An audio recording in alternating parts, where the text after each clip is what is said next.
you have to be very careful about how you broke the news to people that Yeah. the aliens can drive humans around like little biorobots. Some of the aliens are indistinguishable from human beings. They're shapeshifters. They can look whatever they want. Can they only hear what you say, or can they actually read your thoughts? Because if they can read your thoughts like that, it's kind of over.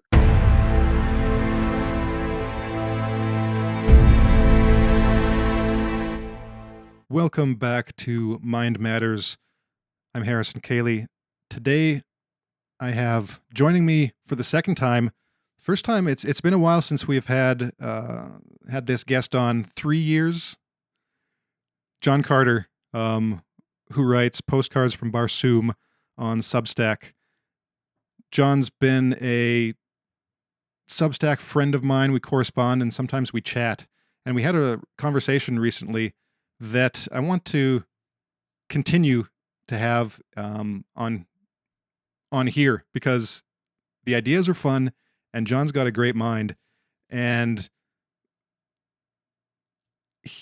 well, I'll ask him about some of his other pursuits a bit later because as everyone knows, John writes. Sometimes he writes a little bit of fiction in addition to his nonfiction, and he's a big science fiction fan, as am I. Not quite as big as a sci-fi fan, but he recommended a book that I haven't read yet, Three Body Problem.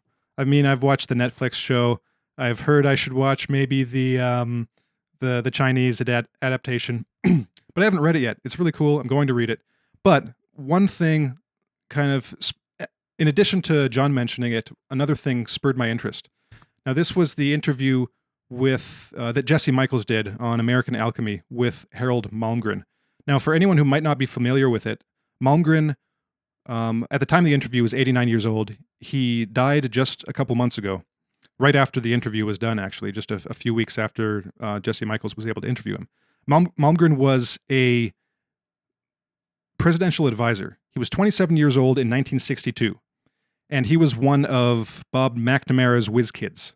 So he'd been recruited at a young age into MIT. Like the guy who ran in MIT when Malmgren was like 13 years old, found out about him, and basically recruited him, told him, we'll send you to MIT, pay for your entire education. What do you think about that?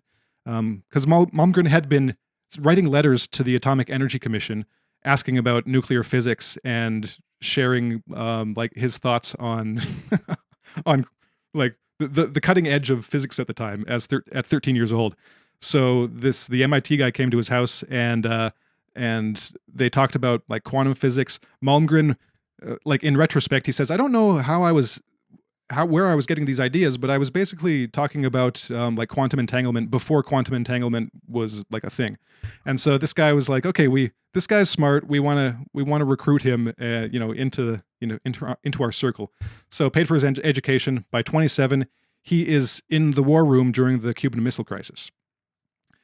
And he's the guy that McNamara told, okay, Harold, your job is to go in there and bring down the temperature. So all you got to do is stall for time. These guys want to drop the bombs. We need more time. Do some stalling. And so that's what he did. And that was kind of allegedly the first time that he stopped World War III. Apparently there were other times. But anyways, to cut a long story short, you should watch the interview. It's like 4 hours or 3.5. Malmgren was eventually briefed by the deputy director of operations at the CIA, Richard Bissell, about UFOs. Bissell took him aside and basically said, you're going to need to know this information. Like, UFOs are real, and, brought him into some classified stuff.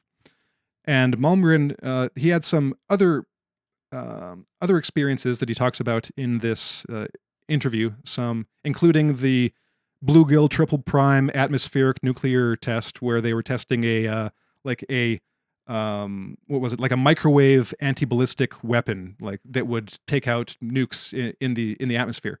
And when they did this test, it brought something down, and you can see the declassified video of this nuclear test bringing something down. Something zips down from the nuclear explosion in the atmosphere, and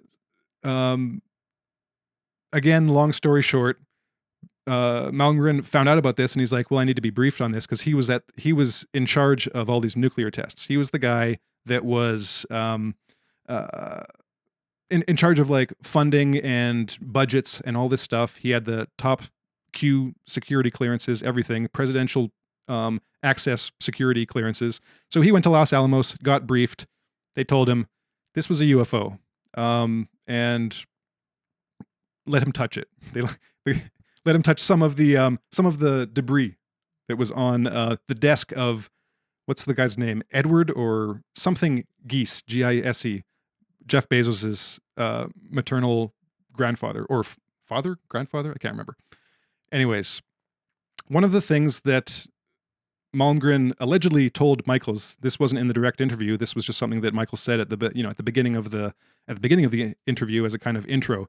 He said that what Malmgren had said was that there are people in the government, in like the United States government, perhaps with some responsibilities overlapping with UAP or UFOs, and that three-body problem is required reading for them. So that was kind of the straw that broke my camel's back to finally get around to reading it. And so to talk about this with that as a prompt, we're going to bring in John. So John, are you there? Yeah, here. And Okay, there's John. 3 years. 3 years, time flies. Yeah, welcome. Great to be back. That is a wild story about this Malmgren guy. I guess sometimes science fiction is kind of important. Like Starship Troopers required reading at West Point, and Three-Body Problem required reading amongst intelligence officials involved in UFO programs, which is deeply concerning, actually. So, you said you'd seen the Netflix show, Yeah. right? Yeah. So you know that followed the basic plot of the,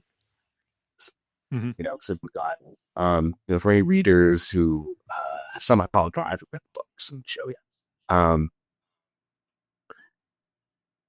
It starts out in the Cultural Revolution with this young woman whose father is a physics professor, and he's accused of being a wrecker or capitalist, running dog or whatever, and like humiliated and killed in front of her by and subsequent bad experiences of communism make her extraordinary. She, through a series of chance events, ends up working at a radio telescope. So try it. And in the book, she does some kind of experiment. She is able to use the sun as like an amplifier for a radio. And then but then 8 years later, there's a response. And the response is basically, don't say anything. Be quiet. Shut up. And so she responds to it. And that initiates communication. And that's, kind of how the book starts. And then it jumps from there to this Chinese detective who is investigating strange suicides. Scientists saying and taking lives after reading about all of these maddening experiences that that they're having. It starts into this and then comes across somehow this virtual reality game that's like sort of spreading on internet quietly, where people are investigating, like going to the game. They're put in the role of characters trying to understand climate shifts on a world that is apparently orbited through suns. Hence, of type. And as he kind of sort of pulls at these various threads, he finds out that this computer game has been seeded on the internet by an alien civilization. which not yet actually physically present on Earth, but is working through agents. Um, Sort of were recruited by this Chinese woman and a British, um, a wealthy British environmental activist who was also was all of whom was Hold on. explicitly Who was chosen to also throw the lot of ill. Very hold on misanthropic. hold on a Like sec, does not. John. I missed a bit of that. Your volume's kind of like a bit low at times. I don't know if it's because of the like the gating from the background noise, or if you just need to be closer to the mic. But like, but I How missed. is it now? How is it now? Let's try that. Is that a So little bit better? Okay. I missed Okay. a bit. You were describing the British guy as an environmentalist and something else. Misanthropic. He does not like people. He thinks Okay. humans are like an infection, you know. And so this cult basically that he funds and that this Chinese scientist is like kind of the prophet of, have explicitly chosen to throw to the law against. Um, and what the aliens have done is sent these robots, like space probes, basically. They call them sophons. They're like size of like a subatomic particle. It's basically like a robot inside a proton that is completely impossible to detect with any technology that humans have, but which are able to communicate with humans and which can do things like alter the outcomes of experiments. So, particle physicists will be running experiments and the results just make absolutely no sense that the sophons are in there screwing. Um, and by the end of the book, the plot is laid bare, right? Like the alien plan is understood finally, and the plan is basically that they're going to invade. They're going to arrive in about 400 years. The aliens are they became aware of us because of our radio signal. They're obviously coming from Alpha Centauri. Both the Kynes lay initially, and there's three bodies, right? Because Alpha Centauri is a binary system and Proxima. And their concern is that although they are vastly in advance of humans technologically at the current time, they can see the humans are very, very rapidly advancing species. We're sort of like hitting the technological singularity. And as we continue while the aliens translate, there's a good chance that we will be as technologically capable as they are, more so by the time they arrive, in which case their invasion would just fail because they wouldn't be sophisticated. So they're screwing with our scientific research in order to make it impossible for our technology to break through to like new levels. And at the same time, like they're using the cults to kind of like put like mimetic influences into human society, things like magical thinking and superstition, basically it's like putting people onto the wrong track. Right. And so that's okay, that's a science fiction. But if you were to actually like think like how would you do an alien invasion over interstellar distances? How would you conquer a whole planet? But if you had almost infinite patience, what would be the lowest energy way of doing it? Right, easiest way, and something along these lines would be the smart way of doing it. Right. If you look at how our own imperial systems have developed on Earth, American Empire, for example, like only infrequently resort to direct armed invasion. It prefers color revolutions, things like that. Mimetic influence that. So it nudges a country into its orbit by just manipulating public opinion into directions that, regardless of what people think they're doing, in the end, put them in a place that's servicing American capital power.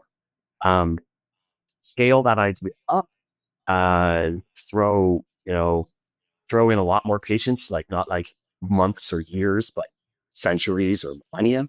And you get to quite a chilling place, actually. Um, this is the first that I've heard that UFO researchers and American intelligence for sort of actively thinking about this book, right? Because like that sort of indicates that they may suspect that this is actually what's on, and I'd be lying if I said I had not had this thought. Yeah. Well, I've read, or I've heard some people, I think in the UFO community, speculate that the actual publication of the three body problem in China may have been part of a kind of Chinese Disclosure? government soft disclosure. Yeah. Yeah, And yeah, like yeah, yeah. Right. arguably the same thing has gone on in the US, right? I mean, with in Hollywood, because there's plenty of ever since the beginning of Hollywood flying saucer movies that started in 1950, there have been behind the scenes intelligence and government influence, or well, influence, but sometimes in the form of just consulting on the scripts, right? There are some stories even going up to like the 90s of Hollywood types writers and having like a consultant from the military or in the intelligence community, and they'll say something like, "Oh, well, how about you change this to be more like this?" And they're like, "Why?" And then like sometimes they get the implication, "Well, because that's the way it really is." Some of these guys get the impression from these guys that, and of course you can never tell with a spook, right? If they're telling you Right. what they If they're want the public with to you or believe, not, yeah, yeah, right, yeah, right. But there's that kind of level of yeah. influence. But also, so we've got this sci-fi book, whether it's soft disclosure or not, it's an interesting idea. So when I look at like American intelligence, or so people dealing with this kind of issue, this kind of problem, like I've said for a while now in other venues, that I think that the UFO and alien problem, or the UAP NHI, non-human intelligence problem, is an intelligence problem. And someone else, I think it was Eric Davis, the one of the kind of UFO scientists that's in government circles, he said the same thing, is that it's an intelligence problem. And the best people, like the people best suited to deal with that problem, are intelligence analysts and officers, right? Because they're trained to deal with a foreign intelligence that is Yeah. doing things, right? Which is Doesn't matter exactly the what they're setup doing. actually for me. That's the setup actually for essentially the second book in the series, The Dark Right. Force. Because like the end of Three Body Problem, I mean, Three Body Problem itself is essentially a spook story, right? Yeah. And then at the end of it, they're like, okay, so these things, these Sahans are able to they can monitor all of our electronic communications and eavesdrop on any communication. There's no, if you say anything to anyone under any circumstances, anywhere in the world, it will hear you, right? So you cannot hide from this. But apparently, it turns out, and this is a little bit contrived, but the aliens, like, they can't process the idea of lying for some reason. So there's something in their biology, like it's impossible for them to lie to each other. So like their thoughts are essentially transparent to each other, but humans actually terrify them because our thoughts are not transparent. And Jesus, like an individual human, they can't tell that humans thinking. So then, like sort of a handful of somewhat randomly selected people from different countries around the world are picked to be wall facers. So the wall facer, his job is to like come up with a plan to defeat the invasion, given the parameters of our technology can't really have breakthroughs and so on, right? And he can't tell anyone what the plan is, but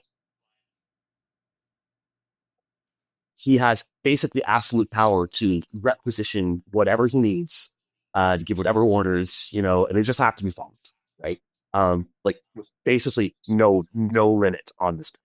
And then of course the cult sets up the wall breakers. The wall breakers, their function, each of them is assigned to one of the wall pacers. Their function is to like try to figure out, what the back wall faces plan is.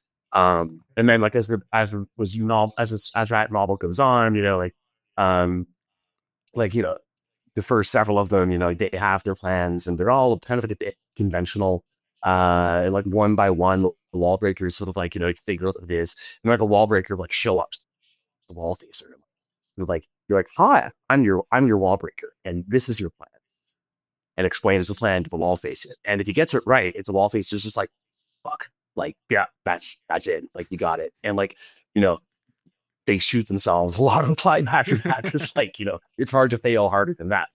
And of course, the wall breaker also gets shot because the enemy of humanity, like, you know, um, and then there's this like, the protagonist is this kind of Chinese sociology, like postdoc, basically junior professor, who's like, why the hell was I chosen?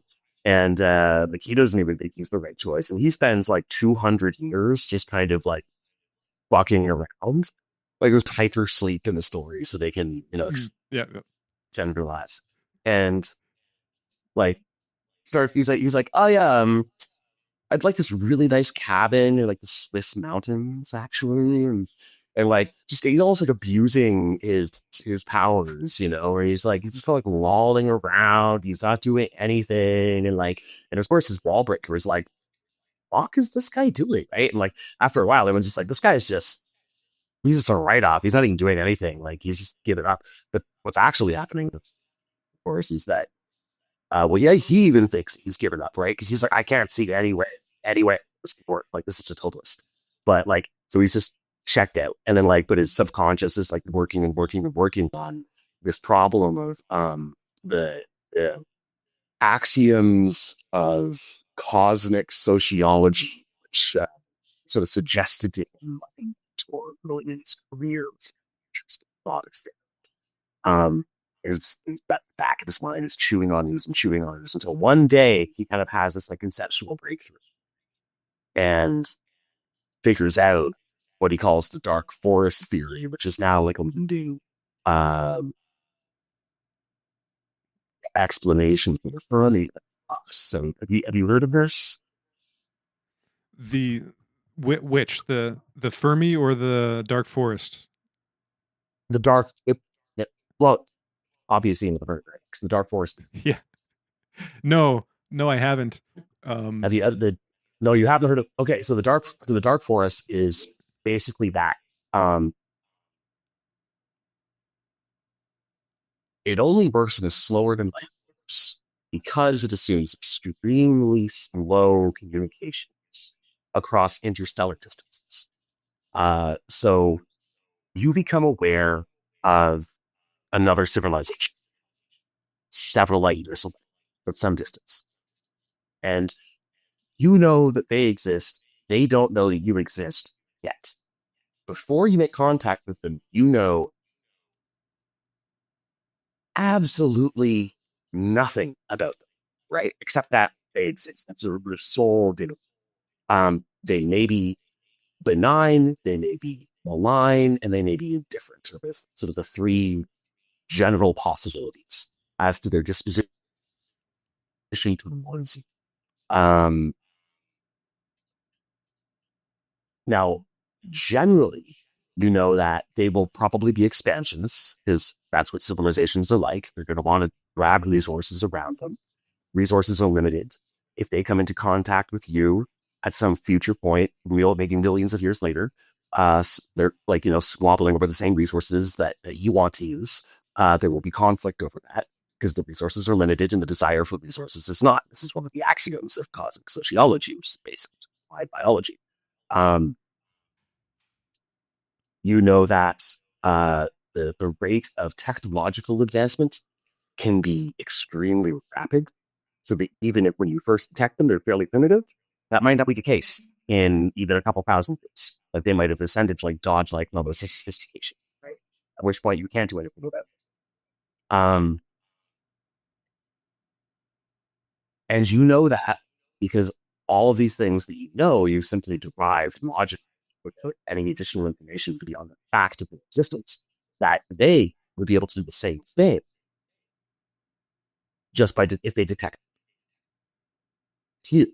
Those will follow the same chain of reason, right? Now, you have you have basically two options for how to deal with them. You can ignore them. Say three options: ignore them, make contact, or destroy them. If you ignore them, they get more advanced. They probably eventually find out about you. And if you make contact, they immediately find out about you. And if they turn out to be malign, you might have a big problem. Destroy them immediately, the problem's safest option is to destroy them immediately, even if they're benign. Furthermore, you know that they'll follow the same chain of logic, even if they are benign. They can be the nicest people in the world, but they'll follow the same chain of logic. And the shit, we have to destroy them immediately, right? So basically, you end up with this universe which is teeming with life, all of which is hiding from all of the other life because it's all just completely hostile. Everything is hostile to everything. It's on the Bellum Omnia, Constant Omnia kind of situation, right? So hence like the dark force. Okay. Like every species is this like hunter wandering around alone in a dark forest, shooting at every single thing that moves. And that's why they've never encountered aliens, because A, if they detected us, we'd already be destroyed. And B, they're in hiding. Which, of course, and then in the book, I apologize, I'm ruining it for anyone.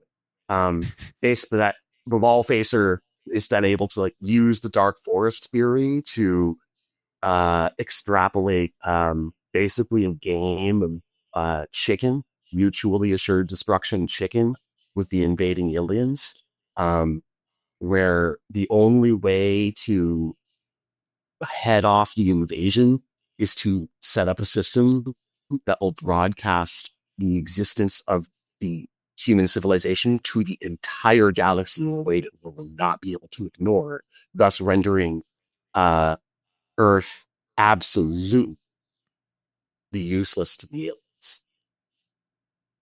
So he basically has to it's like he can make the aliens turn away, but only as long as he's absolutely willing to annihilate the entire human species. And that's kind of the end.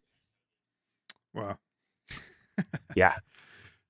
And then there's the third, and then the third book, it's even crazier, getting like hyperdimensional realities, and which could end up being the actual relevant to this conversation as well. And physics being manipulated to be a weapon is really crazy stuff. It's wild. Which, if this entire series isn't that soft disclosure, and a lot of those are themes that have in fact come up again and again in the UFO research literature. So, yeah. Well, so, well, yeah, there's a ton of different directions that can be gone in from there, but it just makes me think of a couple things. So first of all, if people in like the position to know or to have an idea that this is relevant are reading this kind of stuff and taking it seriously, it should make us ask some questions about what might be going on, because I look back and just in case there are listeners who aren't familiar with kind of my priors on the subject, I mean, I'm pretty much at the point where I think that maybe not in the details, but the majority of the themes of ufology for the past 70 years are true. So yeah, UFOs are real. The government knows about them. There's been crash retrievals. They might know how to shoot down real. Abductions. Yeah. So yeah. I think all that stuff's real. Again, maybe there are questions about individual cases or individual things, but in the broad strokes, it's all true. And that's what's coming out. I mean, you can sort of like lay all of the stories on top of it, and even though each one is like pretty doubtful, and there's probably very good reasons for that have nothing to do with human fallibility. Like you said before, like it's an intelligent, right? And like that's on their end as well, right? So like all of the Yeah. high strangeness associated with like UFO phenomenon, well, like yeah, that's camouflage effectively, right? Like they spread misinformation themselves quite deliberately.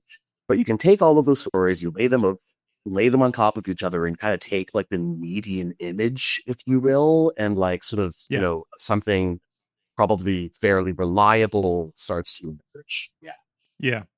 And so, And well, what it so is actually it's quite it's actually terrifying. But I think one of the worst pieces of disinformation which is out there, there are happy space brothers who are going to bring us into the Galactic Federation. People, it's like, no, right. are you retarded? Like that, these people.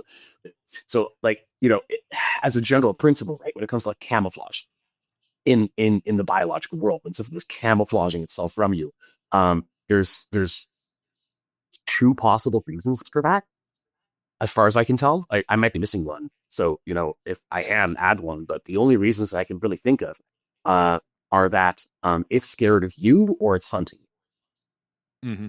in some fashion, right? And I can't think of any reason to be scared of us. Therefore, QED, you know. So, okay. So there's two things I want to say. One is, well, I'll just start with one. So this gets to this is kind of like what you were saying about the people that think that the aliens are our loving space brothers, right? And like welcome them with open arms. And of course, Stephen Greer is They'll kind of solve one of these they'll types. solve global Right. warming and give us 0 point energy. Yeah, right. Right. And all we have to do is pretty much disarm and promise not to hurt them, and then they'll come in and they'll save us. So this is one of the tricky things, because taking all this stuff is true, right? At least in those broad strokes, then we can take, or we should take as a given, that there are certain people in certain institutions and agencies and departments who have at least an idea of what's going on. They might not have the ultimate answer of everything, but they've got a pretty good idea of the details, like better than the average person on the street has. They've got access to data and materials that no one else has. Because of the compartmentalization of information, the way this is set up, you've got one person who knows some things, and then you've got like a special access program where you've got a bunch of people working on the issue, and they only know what they need to know. Everything's on a need to know basis. Exactly. No one has, everyone's kept in the dark and everything except it's the same model that was used for the Manhattan Project. Right.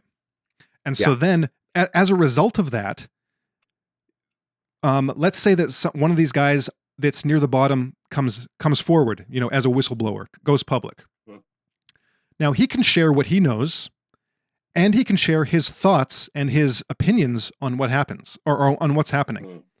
Right. So this is, I'm thinking of a specific example, Jake Barber, who claims to have been to have worked for two defense contractors, probably Northrop Grumman and Lockheed, at doing crash retrievals. So recovering not just like exotic human technology, but non-human technology, non-human craft. But he thinks that the aliens are great, because he had this experience when he was recovering one of these craft. He had this like almost near-death experience where he had this extreme spiritual loving experience, right?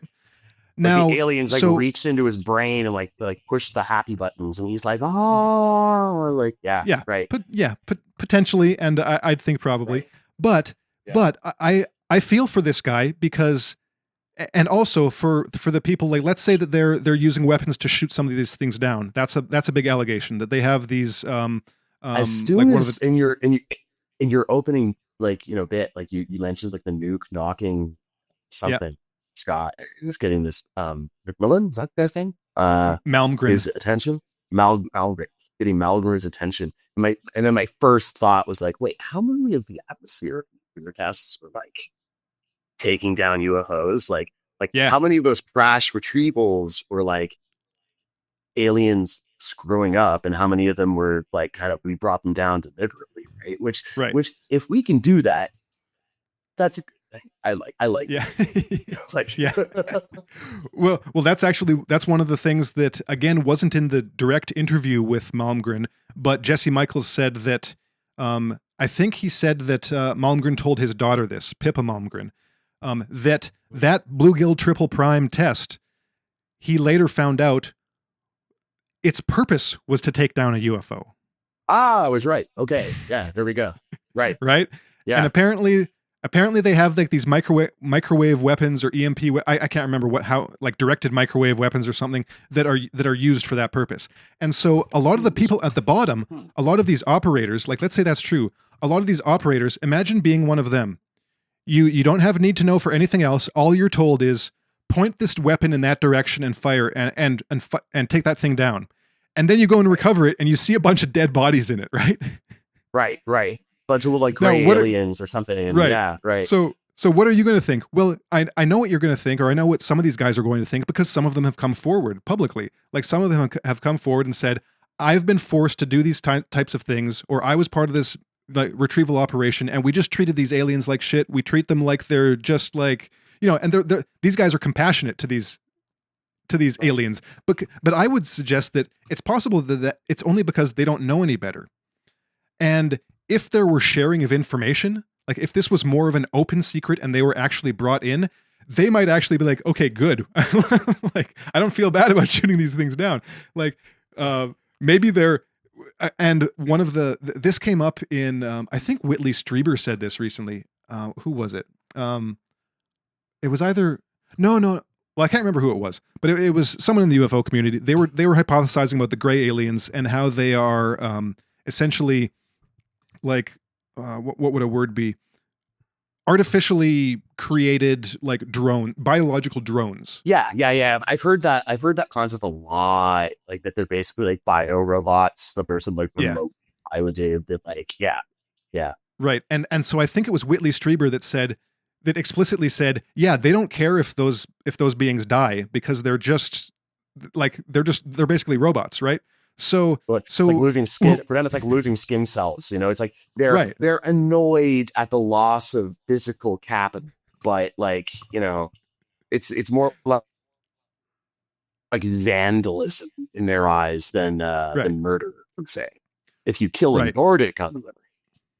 Right.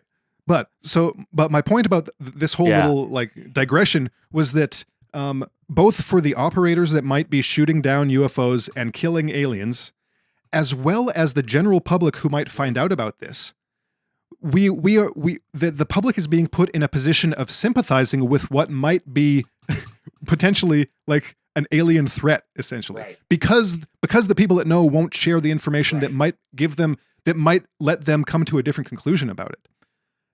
And so I think that's dangerous. When thinking about like, so yeah, I tend to agree. But I also, not having the full array of facts at my disposal, I've often wondered that, okay, why the secrecy around the phenomenon? And I guess like the maximally cynical view is something like they're reverse engineering the technology and they want to keep it all for themselves. Probably an element of that. Sure, there are sort of like special interests that are, doing quite well with whatever, probably, trivial stuff they've actually managed to reach. So I'm sure it's not easy to do. Imagine dealing with Leonardo da Vinci and getting an iPhone, like he'd be able to figure out like this is technology of some sort, but like, he'd have a hard time figuring out how it works. With the tools available to him, 16th century. Okay, so that's one possibility. Another cynical possibility is they're in cahoots. They got some kind of like dark deal with them that they really don't want the public finding out. Like, you hear like rumors like that the aliens in pain, or like stuff that's kind of adjacent to the adrenochrome rumors about like the elites, right?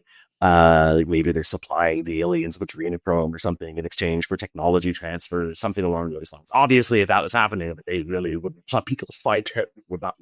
Right. However, there's actually darker possibilities. So like it could be that widespread acknowledgement of it would actually in some sense like maybe that's actually precisely what would precipitate an invasion for some reason. Mm-hmm. There could be some kind of like Yeah. psychological resonance effect whereby widespread awareness of the reality of them would lead the aliens to be like, now's the time, right? And they're sort of like, we're not ready yet, so we need to like, delay the invasion time as long as possible. Or it could be that uh whatever the nature of the aliens is, I mean, if you assume that they didn't just kind of come across us in like, 1947 or whatever, right? It's like Roswell. Like it wasn't like, our first radio broadcast was how they found out about us. That in fact, no, they've actually been here continuously for the entire history of the species longer. Like you're, that the presence of NHI in the vicinity of the Earth and has basically been a constant in the history of life, right? Then you have to ask questions about, well, what exactly have they been doing that entire time? And have they been manipulating our culture in certain ways? That all of our religions have been seeded by the aliens for their own reasons, right? And as you start thinking down these lines, especially if you're in the 1950s era, still fairly religious, conventionally thinking society, then like you can imagine the ontological shock would cause like complete social breakdown, which actually, to go back to the Three-Body Problem, after like after the end of the first book, when existence of this alien threat becomes widespread public knowledge, and then over the next 100 years, there's just a complete breakdown of global society. Partially for religious reasons, partly out of like just like sheer nihilistic despair. Like, we can't fuck these aliens. Sorry for my language. We can't beat these aliens. Then what's the point? We're all just going to go Mm-hmm. extinct in 400 years. So, you know, why even try? Like, it's just sort of, and the powers that be could be, perhaps justifiably terrified of something like that. So then, okay, what do you do? You socially engineer the concept gradually, softly, into people's, into society's mind. Right? We introduce it as like, this is all nonsense. Don't worry. None of it's true. Here's a science fiction movie. Right? And then just, sort of, leak a few things here and there. And you sort of, Mm-hmm. until you accustom people to the idea by exposure as gently as possible until like people are kind of ready for it, and then you can sort of do disclosure then. And in the meantime, you've got a monopoly on whatever technology you happen to be able to right. Yeah. It could be Well, so like that's maybe like kind of darker, but at the same time, it's kind of a little bit more optimistic, I guess. And despite everything, it's maybe like a massive conspiracy theorist. I do like maybe a little bit naive, but I do like to think that not all of the people inside the security state are sociopaths. That there are like large numbers of like genuine patriots, good men, who would also be aware of this and involved in it, and like so the motivation structure behind all the secrecy may not be purely negative, right? There could be good reasons for it as well as that. Well, and that's what Tom DeLonge's been saying for 10 years, and Tom DeLonge doesn't get enough credit. Again, Blink 182 guy who started To the Stars Academy. Like he was one of the first guys to kind of how to put it, well, to get high level government and intelligence and defense contractor people to talk to him, and then to bring that story.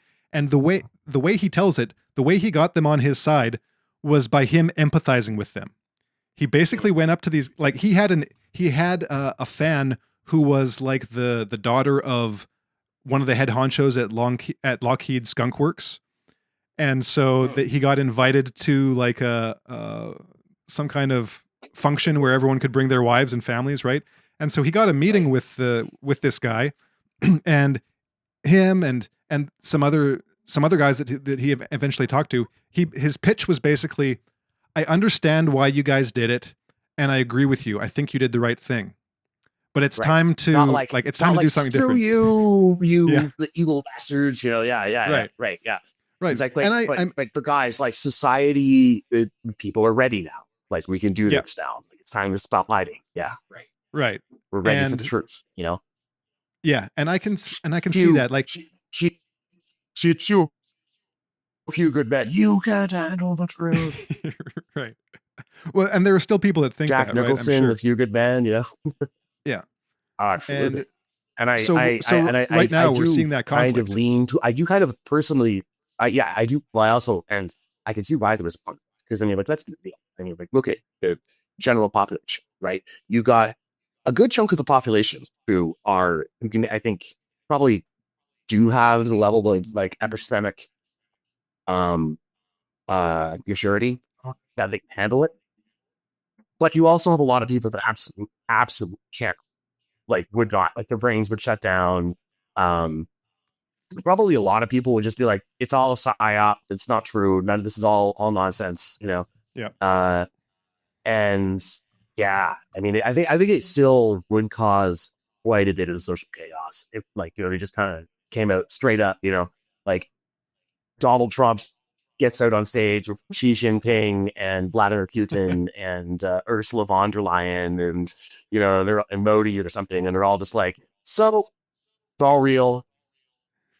Aliens exist. They've been screwing with us for the last 10,000 years. Yeah, that would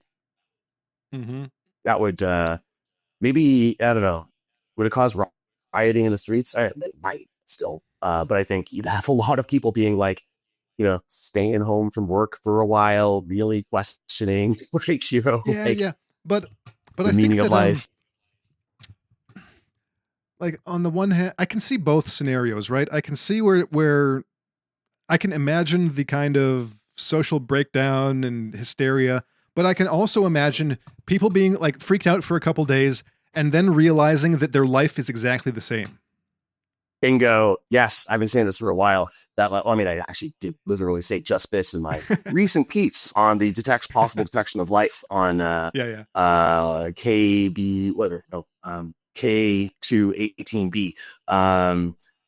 That by the end of this century, I suspect that through a mixture of disclosure and astrobiological research programs with large telescopes, that we are almost certainly going to start accumulating a range of different kinds of evidence for extraterrestrial life with varying levels of sophistication as a sort of ubiquitous feature of the universe, right? And like that will just be like the ontology that we inhabit will be like, oh yeah, there's life in it, rather than like it's a big dead universe and there's all this doubt as to whether we're alone. That will be days. Now we're not alone. We're not alone. Life's everywhere. Aliens are all over the place. They come here all the time. And that's just going to be the normal background to life.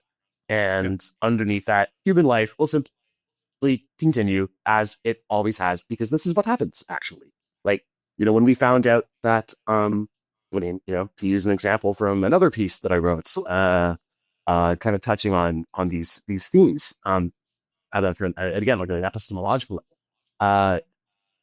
when we found out that rocks fall from the sky all the time a couple hundred years ago, and then started realizing that that's not just a curiosity, that in fact this periodically has quite a dramatic impact on life on Earth, quite literal. Didn't really affect people's day-to-day lives. Like what life continues, and that's just kind of the nature of it. It's like you have these these come out with cognitive breakthroughs, and everyone's mind is blown. And then the next day, everything, it's just banal. That's just normal now. It's the new normal. Yeah. And you just go back to, life. And Yeah. yeah, It's not like all of a sudden you find something like this out and then your life is full of aliens and UFOs, right? Well, there's a sense in which that's kind of true, but right. but I think that a lot of It's if like you look at there's meteors and Yeah. asteroids and comets Right. swarming out in space all the time. But you might maybe a couple times in your life see a particularly spectacular fireball come down. And just see the Exactly, occasional shooting stuff. But like, are you going to get hit on the head by one? I mean, maybe it's not impossible. Like it could happen, but the probability of this is actually very low. And like similarly, okay, so there's UFOs flying around out there. There's all sorts of them. The galaxy swarms of hundreds of billions of aliens. Maybe you'll get contacted by one or get abducted or something like that. But the probability is. Yeah. Like the most you'll have is like you'll see a couple times in your life you might see like a UFO flying around. Right. So two things.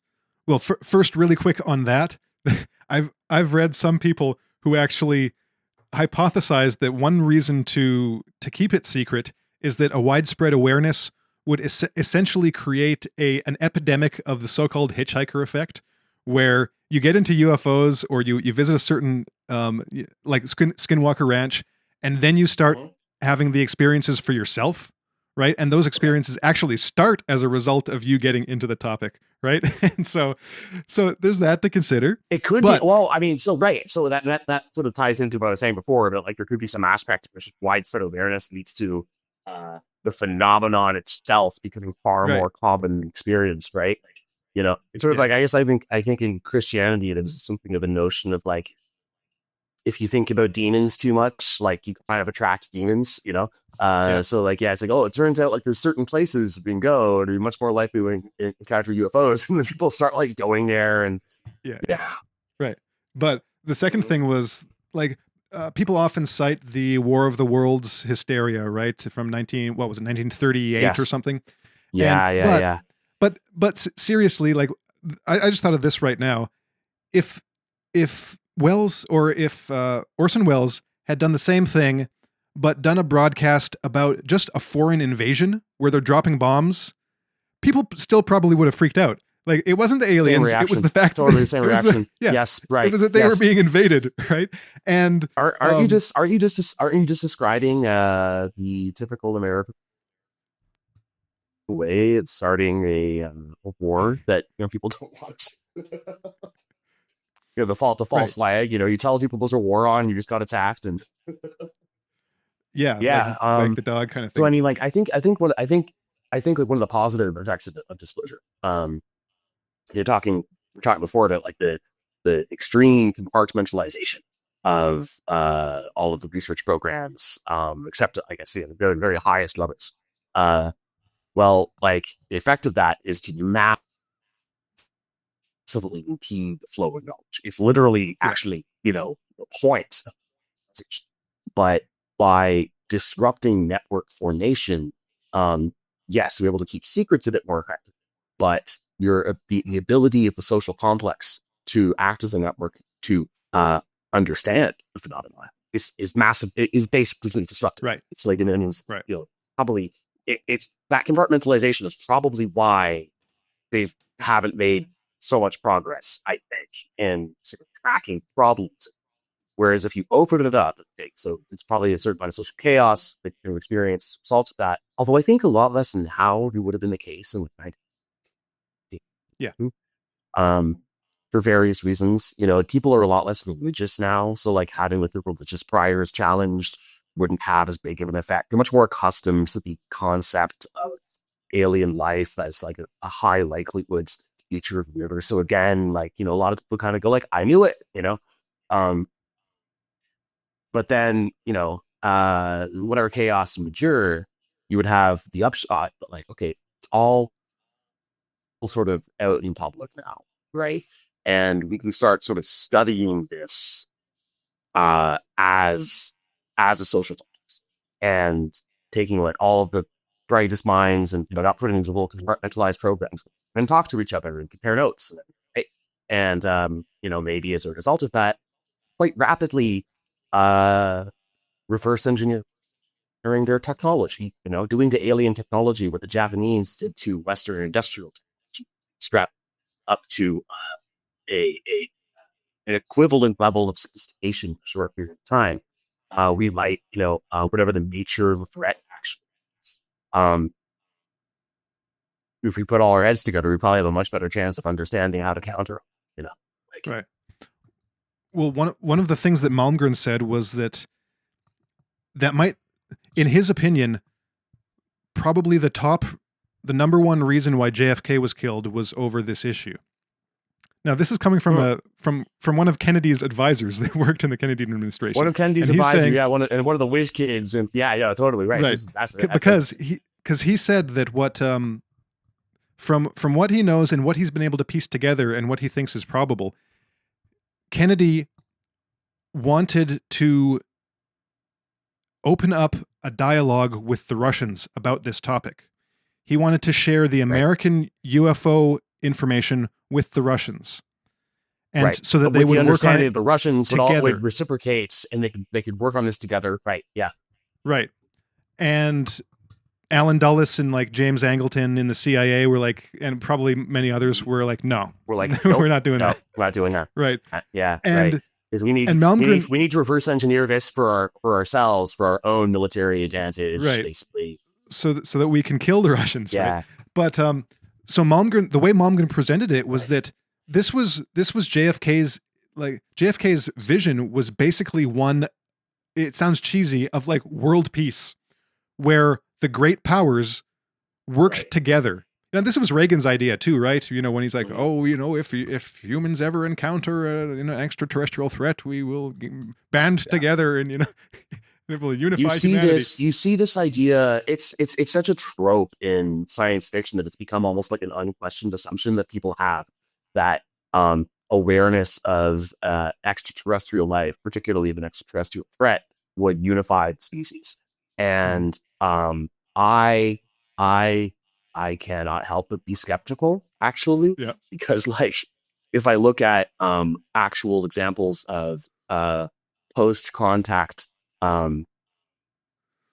reactions from actually existing human societies, they usually didn't unify in response to the European threat. Actually, they would all sort of try to angle to make their own deals with the Europeans, and then the Europeans could play. Maybe we'd learn from that lesson, but then, no. I don't know. And I look at the Chinese and the Americans and the Israelis, and I particularly don't trust the Israelis.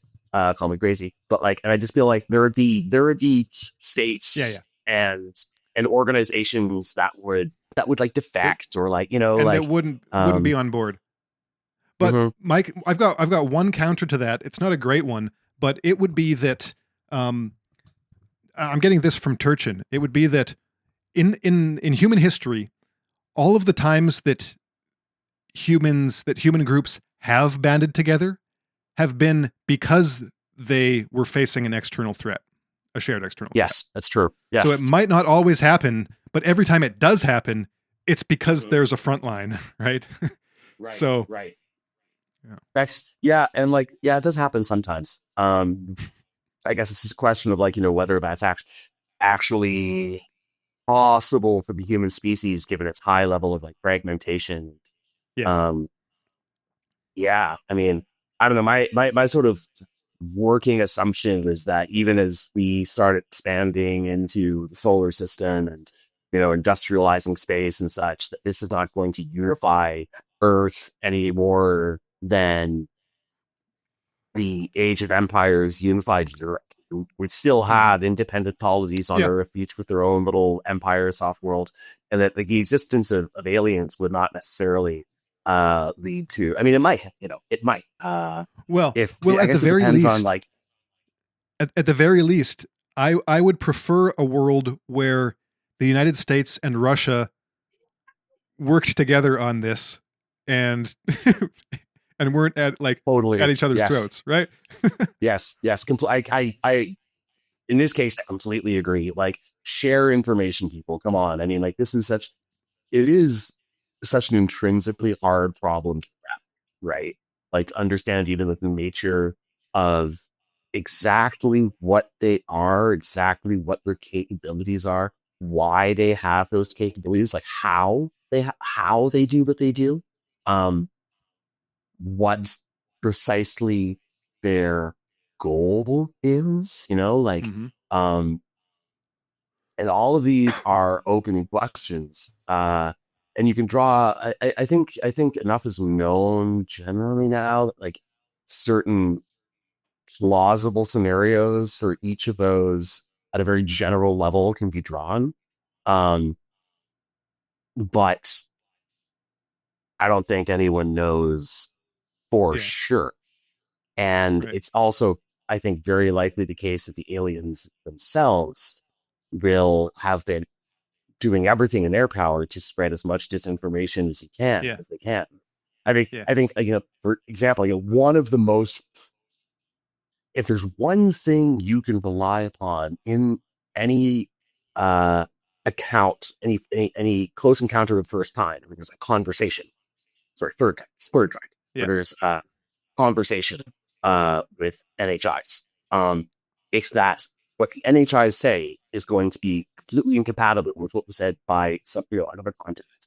It's Yeah. all like, so it's the aliens lie.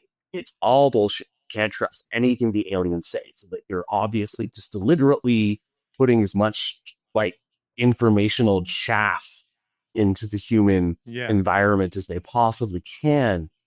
And again, why would they do that? Well, not out of any love for us, obviously. Like, Mm-hmm. my I guess would be like uh they've got a big technological edge. They don't want us getting to the same level of technology.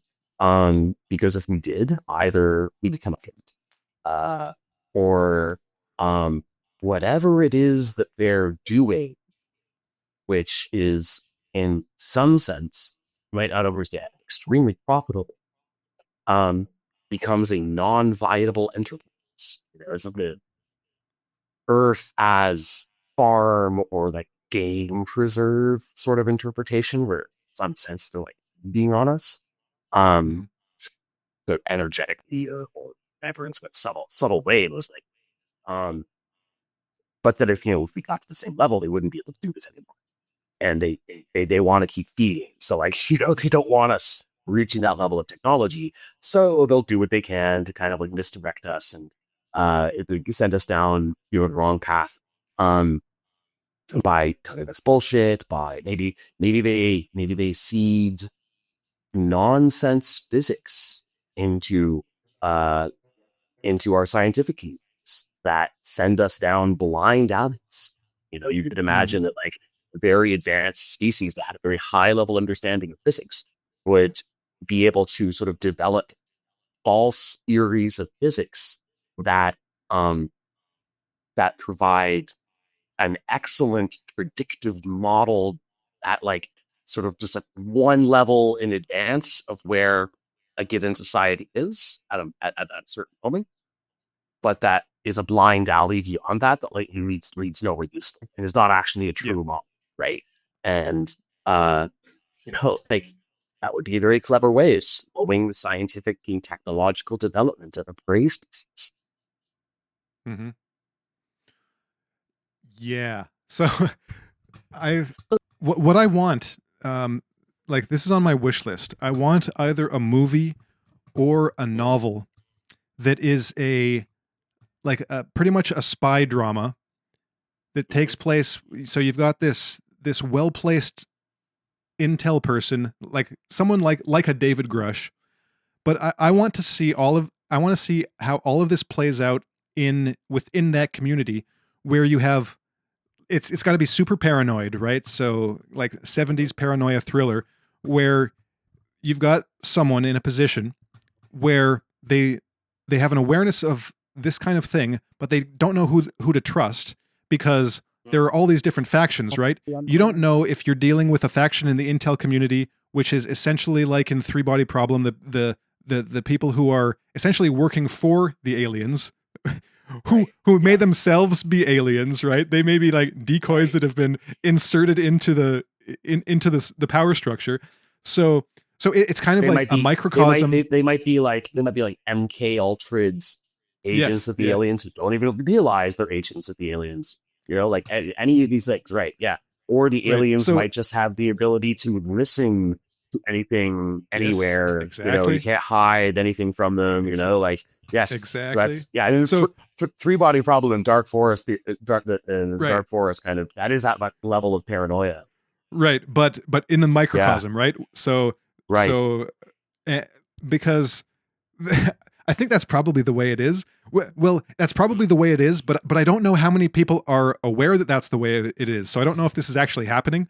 I think it's probably happening to some degree, right? That there are like factions who are aware of certain other factions, but I don't know how many people are actually that paranoid to to realize that that's what's actually going on, which would make it just a which would make it a great story because that might actually be what's going on. Where what do you do in that situation? Um, Which and actually, and now, and to bring it back to the ontological shock and like yeah, social breakdown reasons for secrecy, right? Like, okay, let's say like the 1950s and like these like CIA guys or whatever are sitting around and like they're kind of piecing this together and like the facts at hand and they're like, wait, so they can look like us, or there's people out there who are okay, so if the fucking people find out, so um, so like there's there's a counter insurgency technique. We call it one of the COINTEL techniques. So it's the COINTEL program, and if you've ever done this, back in the 1970s, where if you want to destroy the social cohesion of an organization, um, you you you spread rumors that people in that organization are moles, double agents, what have you. You yeah, encourage paranoia, right? And when everyone gets paranoid, everything falls apart, right? Because everyone's like accusations, counter accusations start flying back and forth, and so imagine that happening to all of human society. Or like everyone is just like, you could be an alien, especially if you're walking down the street, minding your own business. You're not actually an alien. And like some guy you've never seen before, like this is just found out into this, his mind is blown, this massive paranoid state, looks at you, and it's so funny about how you look. And like he just gets you in his head, you're an alien. And he comes at you like to stab you or something, right? He thinks he's defending you. Like you imagine this happening on like this global scale would like completely destroy human society. So like you have to be very careful about how you broke the news to people that yeah, the aliens can drive humans around like little biorobots. That the aliens can some of the aliens are indistinguishable from human beings. Or that they're shapeshifters. They can look whatever they want. They can look like your own mother if they so choose. Uh, which and I don't know, like, how far do their capabilities in this regard go? Are the Nordics, for example, or many accounts of sort of the Nordics come up. So like, let's assume that that's like these uh humanoid aliens who are basically indistinguishable from humans. Um, like how indistinguishable are they though? Like, uh, are they distinguishable at the level of like a racial group? Like if you were to see a bunch of them in a group, you'd be like that, like those aren't like Scandinavians. Like that's something different. hmm Um, and I suspect the answer is probably yes, because like, genetics are uh not so replicable. But I don't know. Like shape shifting. Okay, well, how exactly does that work? Like how precisely can they mimic things like that? And so all of these are, sort of open questions sort of that subject which are kind of relevant. Um, their surveillance capabilities. Is it like can they only hear what you say, or can they actually read your thoughts? Because if they can read your thoughts, like that, it's kind of over. yeah, Like, yeah. can they insert thoughts into your minds? Right? So like, I mean, I don't know about you, but I've definitely had times where like just like a thought like come into my mind. It just Hmm. seems off. Like, where'd that come from? You know? Uh, Yeah. so, you know, imagine they do have the capability to do this. They could probably use this to, you know, manipulate society on a pretty annular basis, right? You know, Hmm. say someone's train of thought is going in a direction which is they don't really want it to go. It's kind of like, oh, distraction.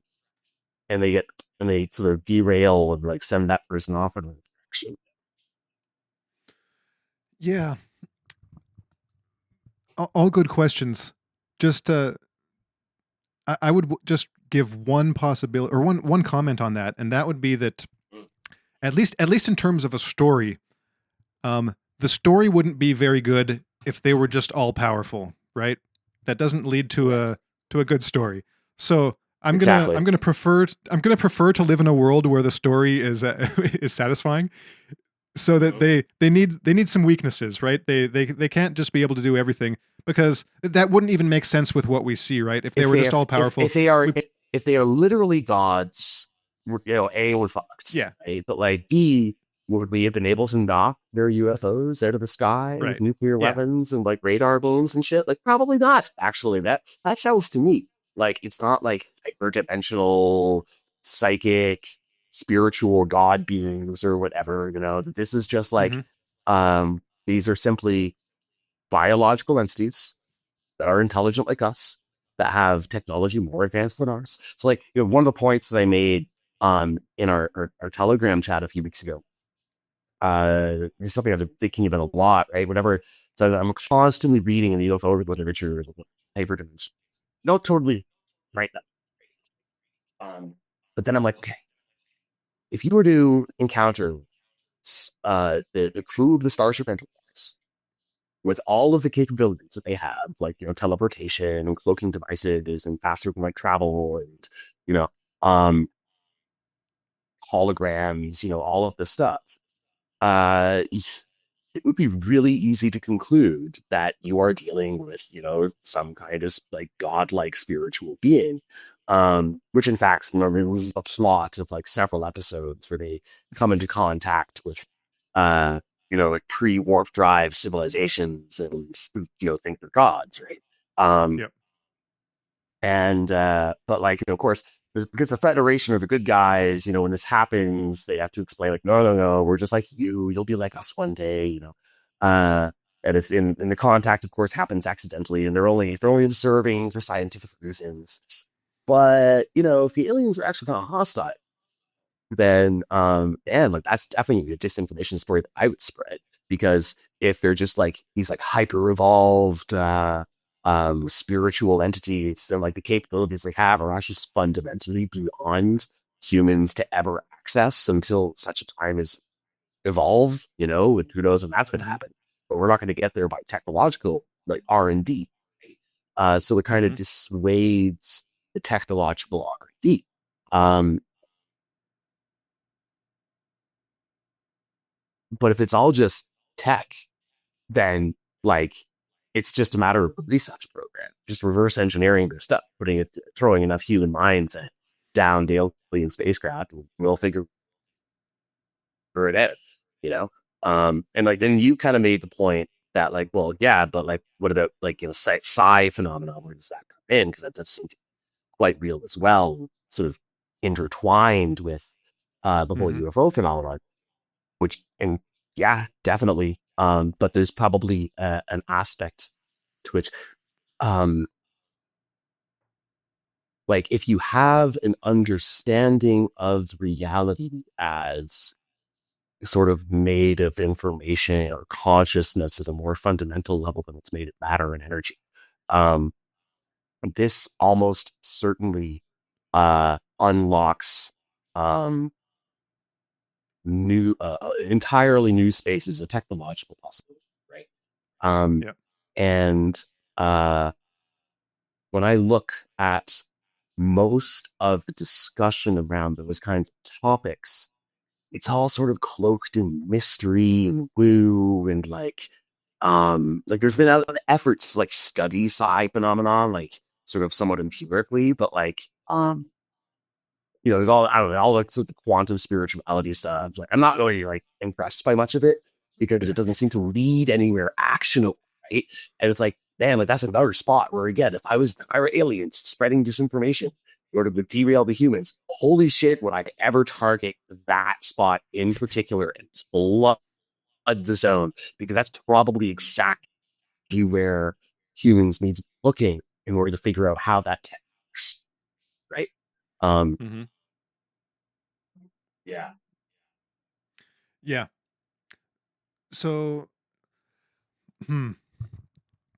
Well, so if I remember correctly, we were having that conversation, and so I brought up the psi issue, and like I don't think there's a way to. I think the way to look at this, and the way I prefer to look at it, is to just have competing hypotheses, and to just look at them as competing Yes. hypotheses. Yes. Right? Because Exactly. Because A, we don't know, and B, like by just hyper focusing on one possibility, we exclude the chance that we get it wrong, right? So I like the way that you present the ET hypothesis, and by definition, from our position, what we see would be like one hypothesis would be indistinguishable, or one reality would be indistinguishable from the other because they would both look the same, right? We either have actual hyperdimensional beings or beings that just want to make it appear that they're like that, right? And so Right. we won't be able to know the difference. It will, so it would help us to be aware of both possibilities in the chance, on the chance that, let's say they're just faking, and then we'll be like, okay, now we know they're faking. Now we know what their weakness is, right? And now we like, Yes. or what a weakness is, right? So, but my idea of the hyperdimensional hypothesis would be that that in some way, again, this is like stretching the bounds of imagination because we just don't have these like concepts or practical technological applications yet. But that at some level, it seems at least possible that psi, so the mind and technology, are much more linked together than in our current world. So we're Yes. approaching the levels of certain types of like cyborg levels of transhumanism, where right? Yes. Yes. But Where does technology come from? right, and where does it come Right. from? And what's its future? Where does it go? What are the limits of technology? Right. Right? Is there a is I there think- like a melding I think if there's of one sci thing- and tech? This is one thing. This is why I've always found science fiction really fascinating ever since I was very, I mean, when I was like really little, I was just like, wow, spaceships, but like, but like, I've been into sci-fi like very deeply for a long time. And, it is this kind of like, it's the mythology of the future, right? And like, we're used to like the mythology of the past that, sort of like serves to sort of tell us who we are and where we came from, at a symbolic level.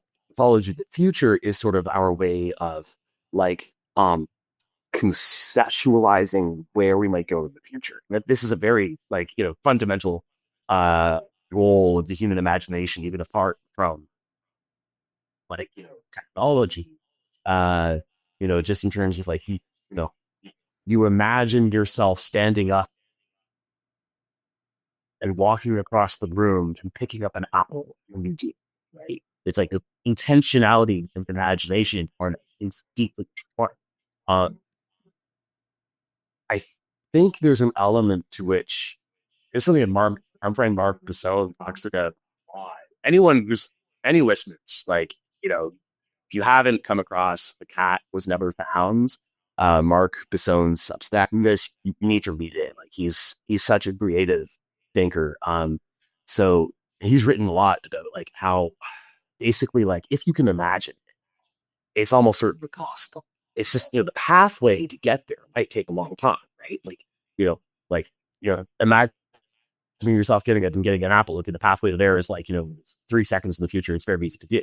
Pathway to genetically engineering real life dragons. Okay, this might take us a little longer, right? But it's probably possible the pathway to sending human beings could walk around the surface of the moon. Again, really hard thing to do.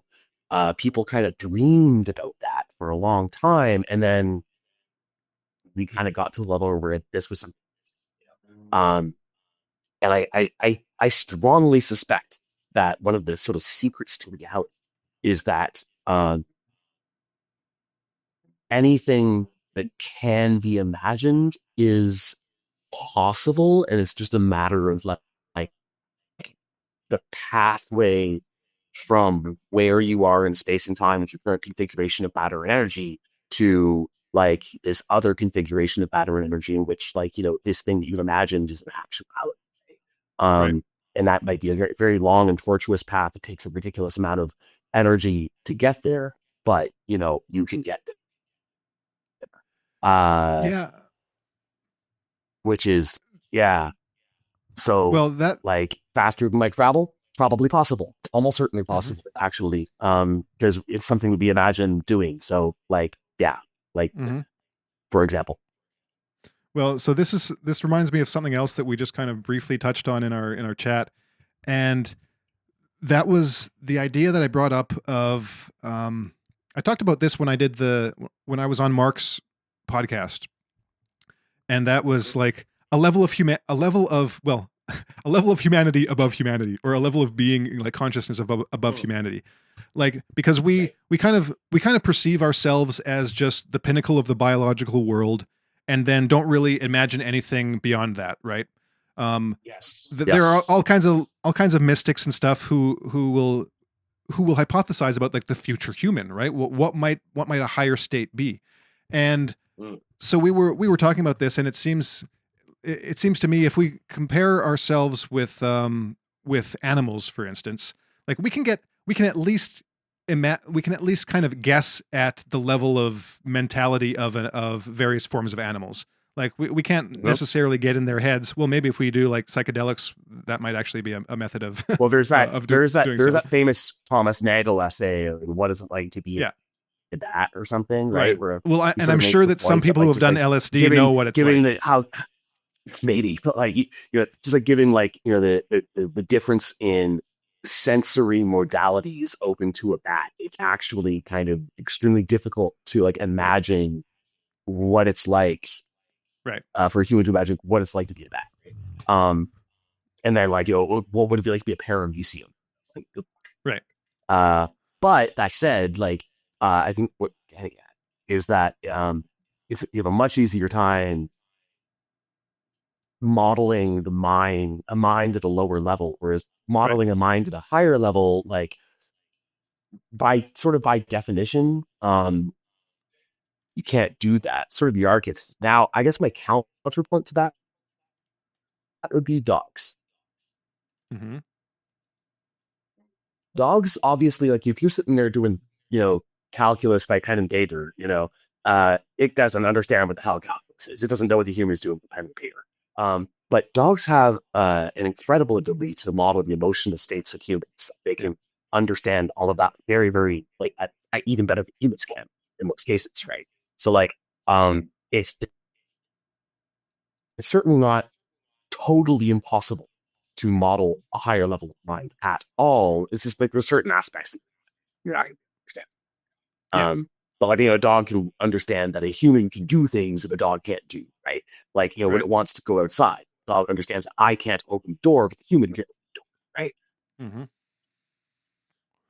Right. And so it's almost like well, it almost works in both directions, right? There are certain things we can't model or can't know about, like a dog's cognition or experience, but by the same, like by analogy, there are You'll never probably you'll, things you'll never know we can grasp. No, what the world smells like to a dog, right? right, right, Like to you, but poo smells bad. To a dog, it just smells interesting. yeah. But there are certain things, just like the dog can somewhat model some of like human experience and understand certain things. Like we probably have that too, and we've got Mhm. we've got much more analytical minds, right? So Yes. we can actually play with possibilities in a way that a dog can't. And we also have, um, within the vast, like the vast expanse of humanity, we have anomalies. We have anomalous humans who demonstrate certain capabilities that are like way at the extremes. And that can be something as simple, even though it's not so simple, as some kind of savant, right? Which are still mysterious. We don't understand how actual savants work, how they're able to do what they do.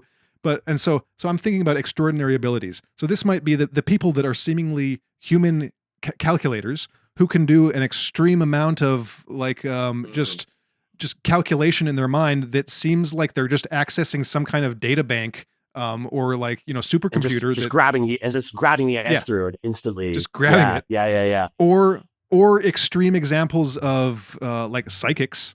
There are credible reports of people doing incredible things, and so the kind of cosmology or like model that I'm working with at the moment is that those things may be, what might the word be, like previews of that future state of humanity. What like of what the next level is like. And you see what the this next idea, of level course, is. in science fiction all the time, Yeah. at Childhood's End and Arthur C. Clarke, for example. And it was the kind of trope of like, the next level to be the ascend to like sort of like discarnate energy, so vast psychic powers. Which, maybe Maybe not maybe in the energy long being. run. Yeah. Maybe maybe in the long run. When I think about these like levels of being, so like there's this concept in the esoteric literature, densities of consciousness. Mhm. I'm not, probably a lot of the listeners know about this, but in case I'm, first density is just raw matter. Second density is like, the vegetable kingdom. Third density is animals. No, sorry, I messed it up. What is it? Yeah, no, First, second then would be like, the DNA. second is plants. Yeah, second is basically biological life. Plants and Yeah. animals are second density, and then humans are third density. And then like like densities above that, where sort of the consciousness becomes sort of more concentrated and less constrained by crude matter, right? Yeah. Um, so okay, that raises the immediate question of, okay, what distinguishes humans from animals? And okay, on a physical level, but the only thing we do that animals don't is set things on fire. But I don't think that's actually, what defines the transition from second to third density. Mhm. If you look in the historical record, or the paleontological record, paleoarchaeological, I suppose, um, you see this explosion in technological culture of creativity roughly 50,000 years ago. The cave paintings start appearing, tools start becoming far more complex, and Homo sapiens proper has been around a little longer than that, like 300,000 years. But did he show many signs of much more sophisticated behavior than say, Homo erectus until about 50,000 years ago? It's been, I guess, hypothesized that what precipitated that was the development of language. In my view, it's actually more precisely grammar, because like some form of verbal communication has been around for a long time. I'm sure Homo erectus probably had a converted vocabulary, a couple hundred words. Uh, that there is this kind of like inflection point, this like phase transition that happens when the ability to structure language with like, nouns connected to verbs in like an ordered fashion, that could then be passed from one person to the next and sort of like, built upon in an open-ended, combinatorial way in order to, don't not just pass information from one person to the next, but to accumulate information over the course of generations, and to be able to uh, bootstrap up to higher and higher levels of specificity regarding conceptual complexity. Uh, and that was a complete game changer. And that is sort of, that grammar really is what separates the humans from animals. And I think probably that's, where that transition from second to third density kind of proper kind of Mhm. happens.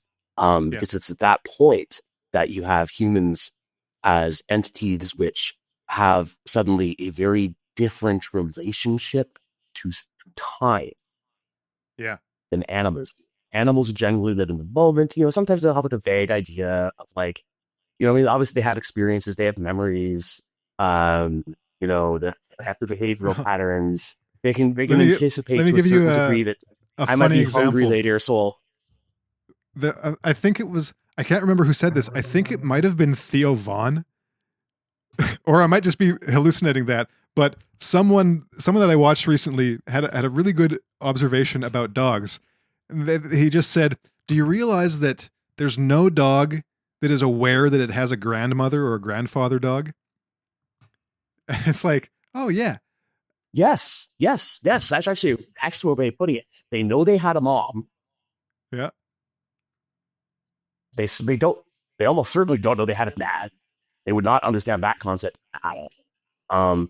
Like I'm sure dogs like don't draw the connection between like, mounting each other and babies happening. I mean, maybe the yeah. female dogs do, but the males. Uh, yeah, man, that's a really good way of putting it. Whereas as humans, like we understand not only that you have, grandparents and grandchildren, but we also Hmm. understand that we can extrapolate from there and be like, well, we also have like the ancestors, the grandparents to the nth generation and the Yeah. descendants, the grandchildren to the nth generation. So we can be our temporal perspective can like stretch out arbitrary depths in past Yeah. and future. And then on top of that, we can specify locations in space-time, great accuracy. Like, you can say something like, meet me on the corner of 5th and Main at 6:22 p.m.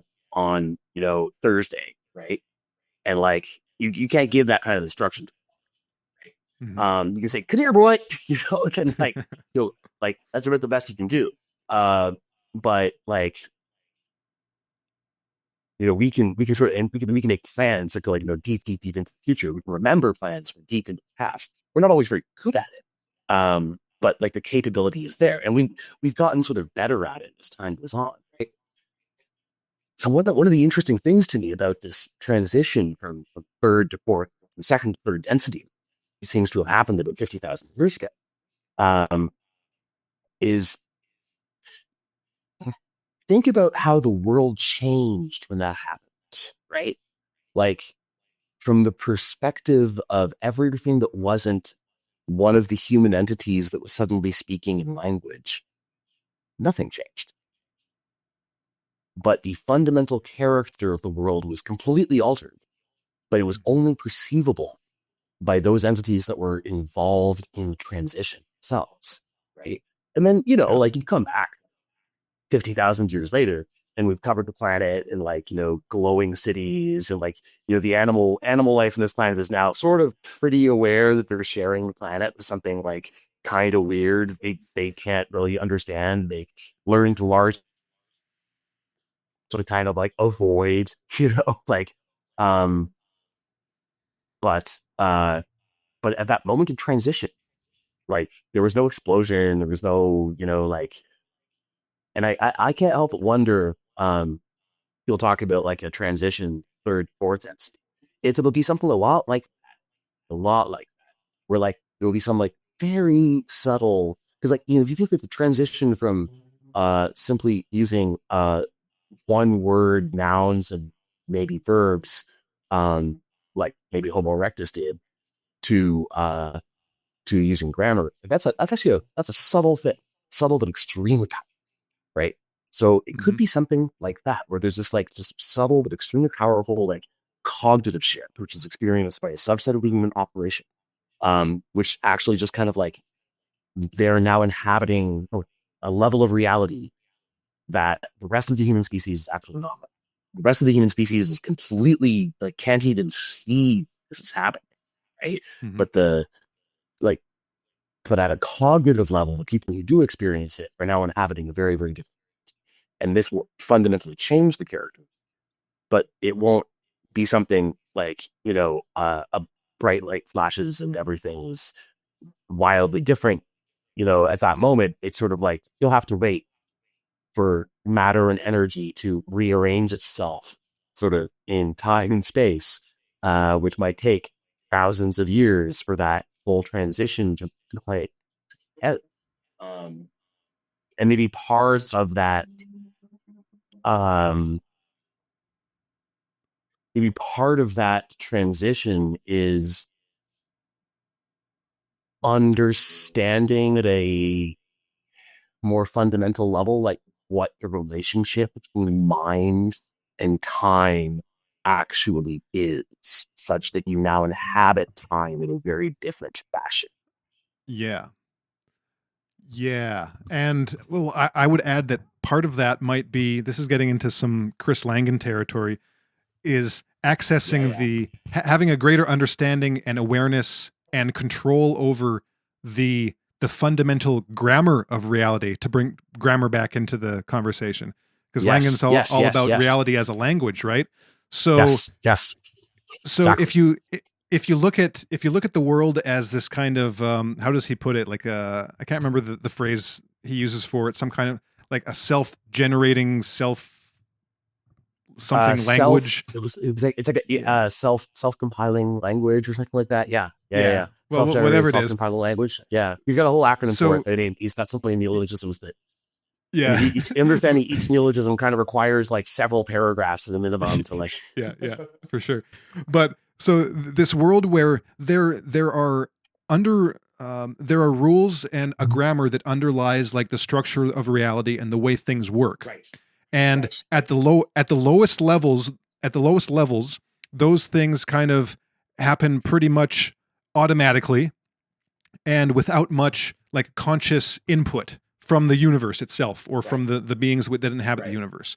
And as like mentality and complexity increases, we have this increasing awareness of that process and increasing control over that process. So like you said, we're able to access more within time. We're able to look back to an arbitrary degree. We're able to look forward to an arbitrary degree, but we still don't have consciously that access to like the root level programming of what's going on. So what would even greater access look like if we have, and so the way I picture it, this came, like I've been thinking like this since I read Whitehead for the first time years ago. It's like, what if you had access and you could clearly see like future trajectories in time and competing trajectories? So you could see, oh, if I do this decision, oh, there's the path and there's all the branches from that one. Here's all the branches from this one. And if I look backwards, I can see here's the branch of how I got here, and here's all the alternate branches that didn't, that weren't taken, that could have led here or not led here or whatever. This is, by the way, you read Dune, right? Yeah. Right. You're basically just describing the Kwisatz Haderach. This is what Paul Atreides is able to do after he drinks the water of life. Like he's just like he becomes like sort of like this like Ubermensch, and this is exactly like what makes him Ubermensch. He can see all of the branching possibilities of the future and then like select them with great specificity. I always found that one of the most interesting things philosophically in Dune is that when he gets that ability, he's like, oh shit. Like the golden path that prevents humanity from like going extinct or whatever actually requires a genocide, and there's no way to avoid that. So it's like which like that's, I guess there's kind of the dark side to this in a sense, right? Where like you get to that higher level of understanding, and suddenly like behaviors that at a lower level might seem grossly immoral. Now that you have this higher level of understanding, they're like, well, actually, I have to do this thing, which is like awful. You think about like when humans are exercising dominion over wildlife, right? Where we have ecological management, and we realize that the zebra's overpopulated. All right, in order to maintain the ecological balance, we have to do a cull, It's like this doesn't happen in nature. You don't have culls. You just have Yeah. predation, maybe die-offs due to like starvation or whatever. But like, we can see like, oh well, if we allow them to overpopulate to the level where they die back, then first of all, more of them are going to die. And also they'll have denuded the landscape of vegetation. This would be very bad. So it's actually preferable that we just like slaughter large numbers of zebras, um, and don't even bother eating, like, and like if you're like looking at that from the point of view of like an animal, you're like, what the hell are these monsters doing? Like this is senseless, right? Um, Mm-hmm. so yeah, yeah. Well, but so I, What I looks wonder if, terrible at one level might be well, like understandable at another. Um, but well, to use right, that idea of the right. Kwisatz Haderach, And right? then you have to wonder about that with Mhm. Oh, sorry. The No, go ahead. just to go on that idea of the Kwisatz Haderach, the like I wonder if well, just one idea is that maybe there's something in between that, Herbert's presentation of it and the level of humanity. So we have greater access, but maybe not that level of access where we can just see, like, project everything with Yeah, I pinpoint mean, like Paul accuracy. Atreides, Yeah, like jumps there immediately, right? Yeah, yeah, yeah, yeah. yeah, right. I But mean, but in a one sense, what he one describes there is go it's ahead. just an elaboration of something that we can already do, right? I mean, it's just like Yeah, using your faculties of logical inference and imagination. You can sort of imagine different futures already and sort of like yeah, think through the logical possibilities. And, and some people are much better at this than others, of course. But we all have the capability to do that at some level. He just sort of like takes it to this extreme level of like to like total understanding. Um, yeah. Well, but so one other idea that I wanted to bring up about, kind of in relation to the comment I made about Langan and grammar and having a greater access to kind of that basic programming of the universe is that, and bringing this back to the psi idea too, when you look at psychokinesis and, like, so mind over matter, well, to get that, I want to get there just through one weird example, and that is like, the capacity for visualization. Like, I can visualize things. I'm not a great visualizer. Like, I can't just close my eyes and have a picture perfect, like, 3D reality that I'm modeling in my brain that I can inhabit. Like, it takes a bit of work. But if I'm in like if I'm in a pre-sleep state, then I can get a flash of that crystal clarity, right? And I'm not consciously trying to create that in my mind. I'm not, like, oh, I'm going to form it bit by bit. Like, it comes in, complete and whole, right? It's like all of a sudden that image is just there completely. And I know it's a product of my mind to some degree or in some way, but it's like, oh, there it is, it's complete. It's like an unconscious process where I'm not aware of whatever went into creating that image and that clarity. It's the same thing with a lot of artistic, like, inspiration. Like, where does it come from? How does it come whole? Like, yes. you hear songwriters, for instance, that they wake up, like Paul McCartney woke up, and I think which song was it? Like, Yesterday was just in his head, and so he just wrote it out.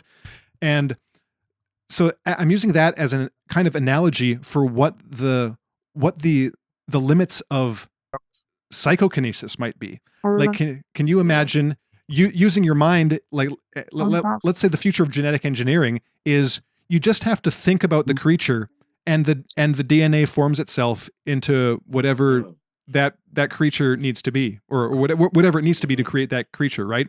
It's like creating that image in the mind. You're not aware of what all of the little details that are going into creating that thing. You're just imagining it, and it appears for you, right, in your You imagine, mind. yeah, exactly. You Like, imagine the creature, and then like all the necessary physical details just kind of like fall into place to right. make that happen. Right. Because Yeah. all of that information exists, all of it is intertwined in that grammar of reality. It's all inherent and implicit. And, like, for Langan and the CTMU, like, the totality, the absolute God, that is consciousness, or like, it is mind. And so it's not like you're cheating. It's not like there needs to be anything more to it. because there's already a mind that is undergirding all of these processes. You're just kind of tapping into them and being like, okay, now I have control over that level of the grammar. And so maybe it is just You as could also simple apply as, this. You could apply this as well to travel, right? yeah. So um, something, yeah, it's as straightforward as imagining the place you want to go in sufficient detail, and you're there. You Yeah. know, um, Yeah. which okay, well that would obviously be faster than light travel, right? And Isn't that part of Dune too, in UFOs. a way? Yeah, it is. It is. It Isn't kind of that is kind of how actually. they? That is. Yeah, that is kind of how they do it. Exactly. Exactly. Right.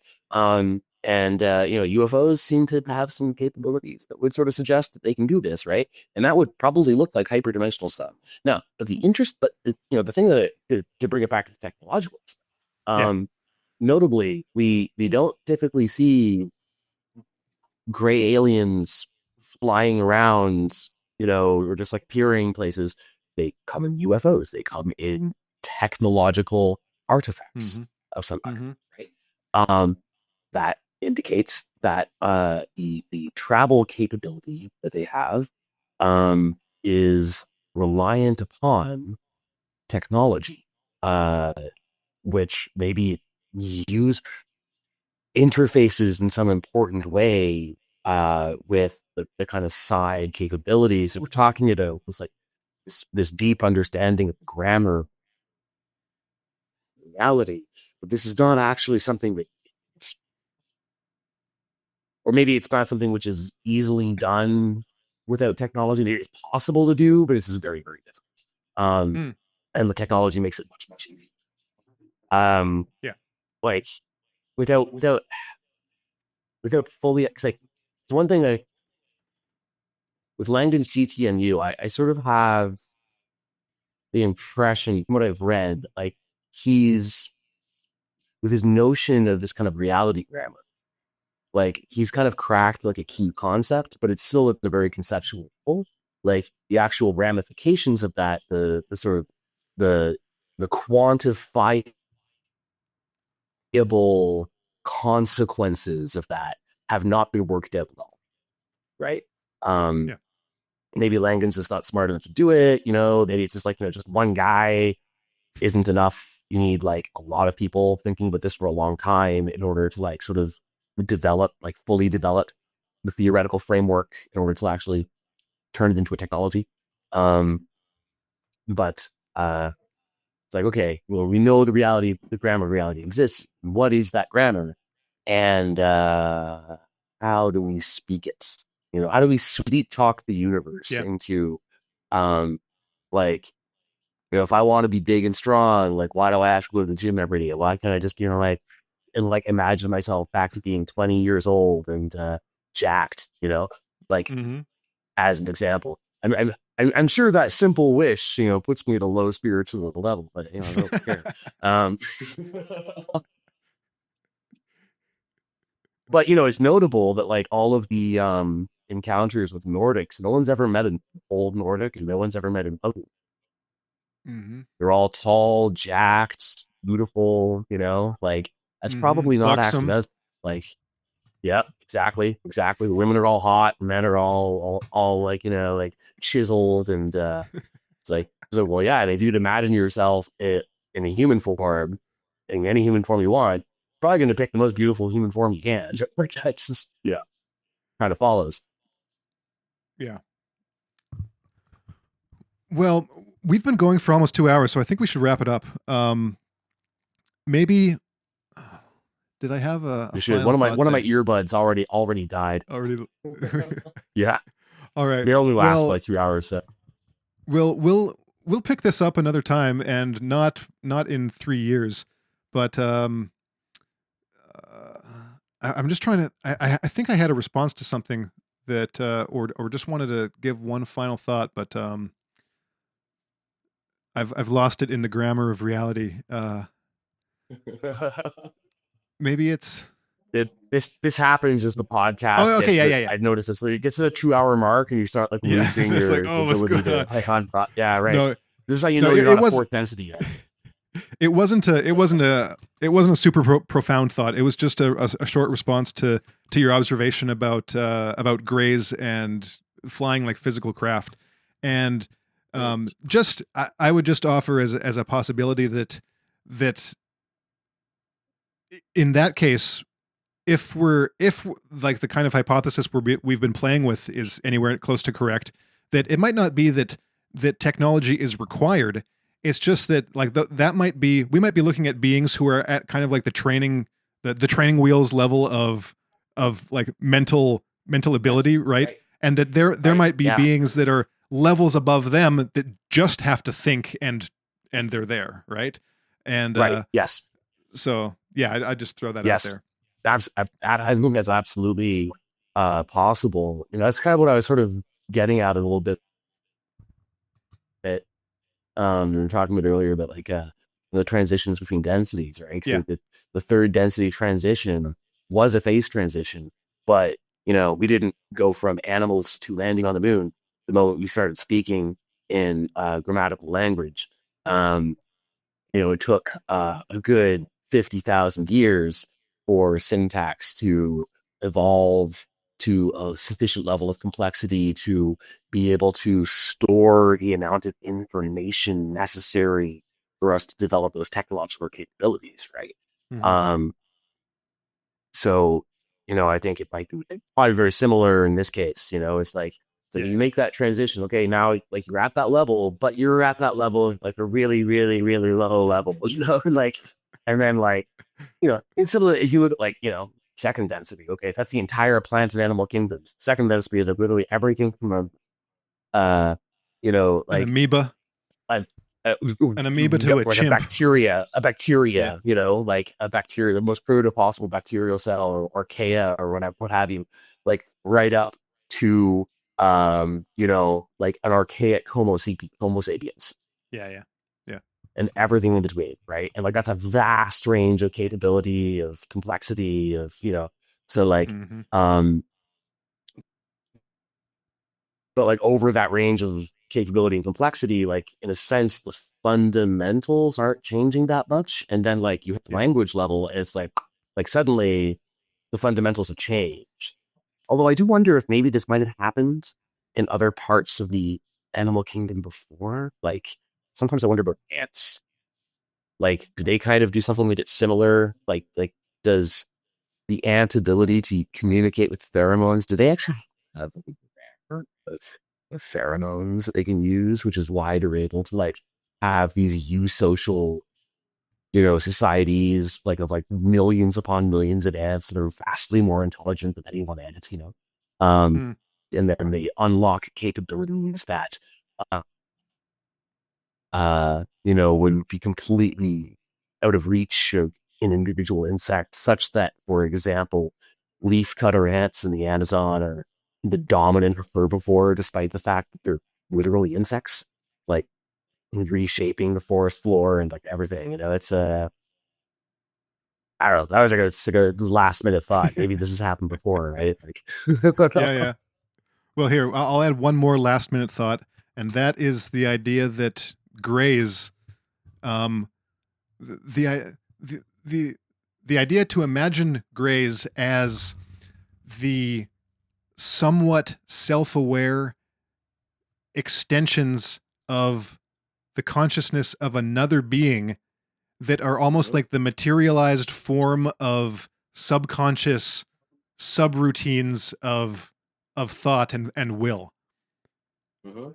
I've I kind of developed that idea a bit more on a different podcast that I did recently, but I was reminded of Chris Langan. He wrote like a very approachable essay on free will, and it's in one of his books. Like it's a collection of essays. It was essays that he wrote just kind of like for public consumption, so they're all actually really easy to read. And so he was writing about free will and the using the kind of what's the, I'm forgetting my science, the you have that spike in your brain waves before like a decision, and it's used in Oh that yeah, Yeah, yeah, Yeah, like yeah, the P yeah. wave or Right. something. But Like anyways, he was talking. Yeah, but he potentiality was or something like talking. that. Like, yeah. Yeah, I can't remember. But he was talking about free will and the idea that you can have an idea to do something, and then basically like that programs parts of your body that then act unconsciously and fulfilling that decision that you've made or something like that. Right. Basically, like It's running. like I call them kind of they accept the subroutines. decision. They accept the decision, and then they sort of like use their Execute. free will.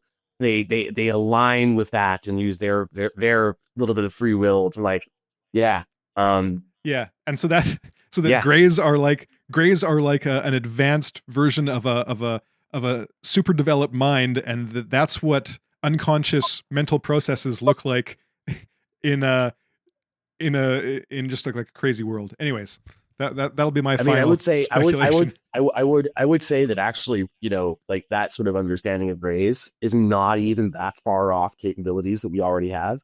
I mean, Mhm. you're Mhm. really just talking about taking Optimus Prime, loading in a local instantiation of Grok, um, Yeah, having a degree of sort of remote control where you're kind of like you're sitting there at your computer, yeah, sort of like automation. Yeah, telling it what to do verbally, and it sort of like figures out the rest itself, right? yeah, Like, yeah, and like yeah, that's right, and like you just sort of like take that level a few steps more advanced, slightly better technology, and you've got a gray alien. Fantastic, yeah. um, All right. Well, I'm sure that well, I hope that you've got some ideas for writing some more sci-fi stories from these conversations. I've actually been working on a Sword and Planet novel that builds on some of these concepts. Like, All right, um, yeah, cool. Well, yeah, I hope yeah. to read it. I hope to read it someday I, soon. yeah, I'd hope to finish it someday soon. All right. Okay, we'll call it quits. Thanks, John. It's been fun, and we'll do it again. Cool. Thanks a lot for having me on.